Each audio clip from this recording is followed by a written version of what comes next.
Solo, Hopes for the British Auto Industry in the 1980s, Part 1.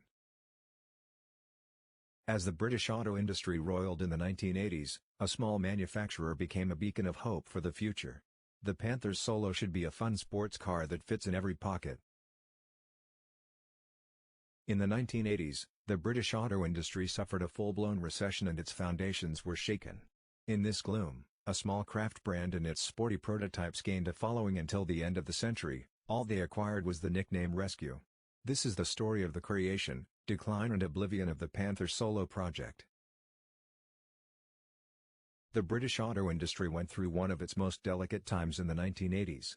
The country's main car group, British Leyland, collapsed in the early 1980s, splitting into sub-brands such as Austin Rover and Jaguar, while the industry was increasingly handed over to foreign manufacturers such as Renault, Peugeot, Volvo, Volkswagen, Fiat, and General Motors Nissan, which also opened its own factory in Sunderland in 1986.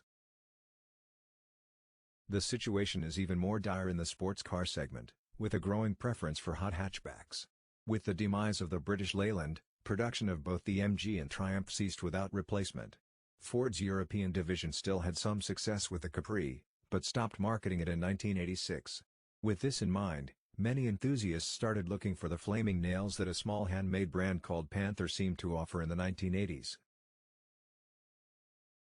The Surrey County-based niche manufacturer offers handcrafted vehicles like the Lima in a style very similar to the Morgan.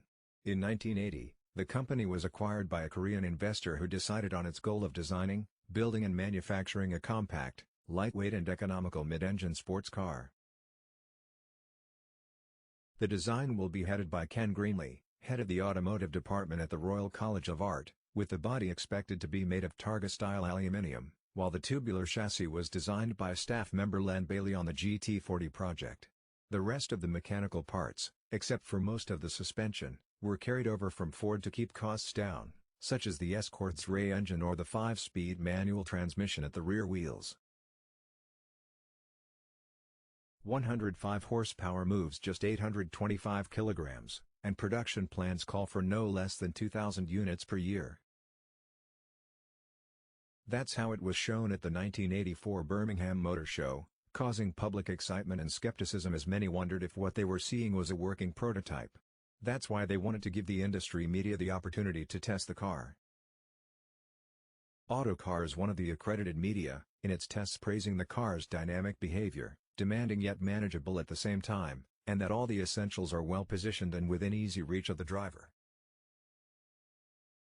The person in charge is already considering different versions and mechanical offers of the Solo. There's talk of a 130 horsepower Escort RS Turbo engine, and a 200 horsepower Peugeot 205 T16. The U.S. market is also considering a 3.0-liter Ford V6, and even an all-wheel drive model is planned.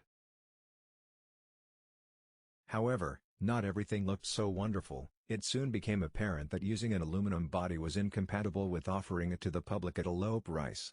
Sadly, it was subsequently decided to make all body parts out of polyurethane, with the exception of the hood, roof and tailgate.